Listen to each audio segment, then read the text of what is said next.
I think it was just being accurate in everything. If it's Earl Grey with a bit of milk and one sugar, it's like that's as important at that stage as H.264, 6000 Mbps, 1080p, stereo sound, ACC. I thought a film like that was going to be like a well-oiled machine, and the opposite is true. I've learned is also with indie films, you think the indie films are going to be a mess and studio films are going to be precise, and it's the opposite. You know, on Mission Impossible, it's like, oh, we didn't make the day. Oh, have another day.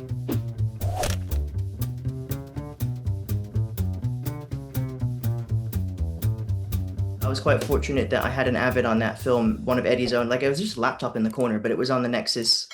Was it a Nexus? It might have even been an ISIS then. Anyway, I was on and I could still do. So at first it was just the teas, the coffees, the paperwork. Every morning, we don't do printing anymore, but back then it was printing out whatever the continuity and the facing pages and line script and all that, and the editor would have a copy and the assistants would have a copy, and the camera sheets would be organized in camera roll order but also by date order, so we had two copies of the camera sheet. So it was like these 9 binders that I'd be updating every morning. That was shot on film as well, so it was like going through the sound and marking up where you could hear the clap.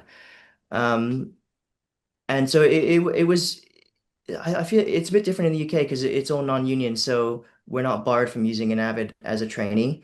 So I sort of look at it like a trainee is part assistant and part PA, and the balance between the parts depends on the needs and how good you are. So I was making tea all the time. I was, making going around every hour and making tea and then washing up after lunch and or going and getting lunches and all those kinds of things. But eventually I would get involved with the dailies. And then what happened on that film was it was meant to shoot from August 14 until December 14 and then come out December 15. And what happened is it shot from August 14 until April 15 and then it came out July 15. So we had 6 months taken off the schedule and 4 months added to the shoot. So we just needed more help in editorial. And then what ended up happening was they hired another person to be a PA and just get me on the Avid full time, basically. So I kind of became an assistant editor throughout the process by doing little things. Um, Either that nobody else wanted to do. I mean, it was like, I need to do this really tricky split screen. Can you just roto around this and animate it? It's like, yeah, sure, I can do that. It will take ages and I can just sit there and get it done.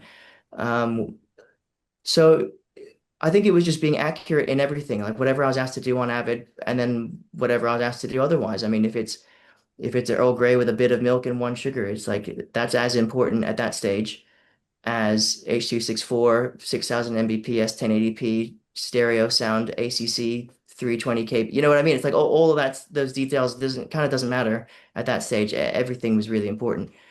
Um, and it was running at that time we were still running drives to set and stuff. Nowadays we do very little of that. So I kind of just through the schedule compression on that film, I ended up kind of just I was just basically just an assistant editor at the end of that.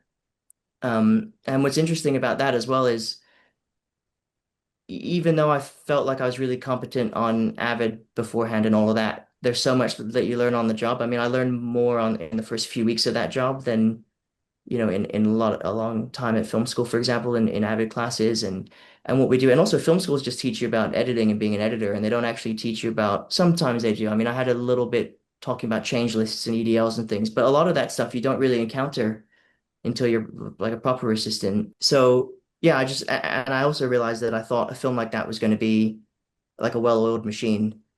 And the opposite is true. I've learned is also with indie films, you think the indie films are going to be a mess and studio films are going to be precise, and it's the opposite because studio films can afford to experiment in a way that indie films, on Mission Impossible, it's like, oh, we didn't make the day. Oh, have another day. On an indie film, it's like we have 22 days. We didn't make the day. What are we going to cut?